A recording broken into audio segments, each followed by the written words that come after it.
好来，乡亲啊，继续来看南投县政府来公告着文化资产保存者的名单。80岁苏文昭老先生获登录为乐国乌龙茶手工的制茶师。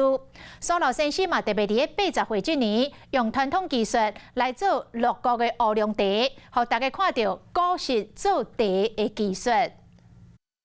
亲身来炒茶，完全看不出苏文昭今年近80岁。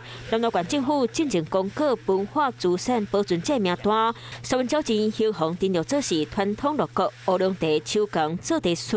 伊伫咧真细汉时就开始伫咧做茶，嘛趁80岁制作传统的乌龙茶来纪念。因为我觉得我爸爸做茶真的是功夫不错了，然后一直都很踏踏实地他做工很细腻。做茶已经超过60年的苏文昭，拢伫咧推动邮寄进做，那坚持保全农药。为了新能源，嘛用烧菜方式来做茶。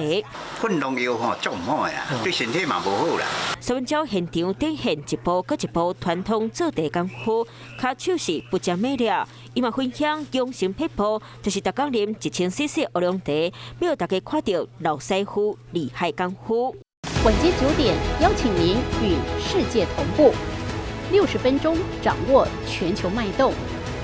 What News 9，陈雅玲世界晚报给您崭新视野。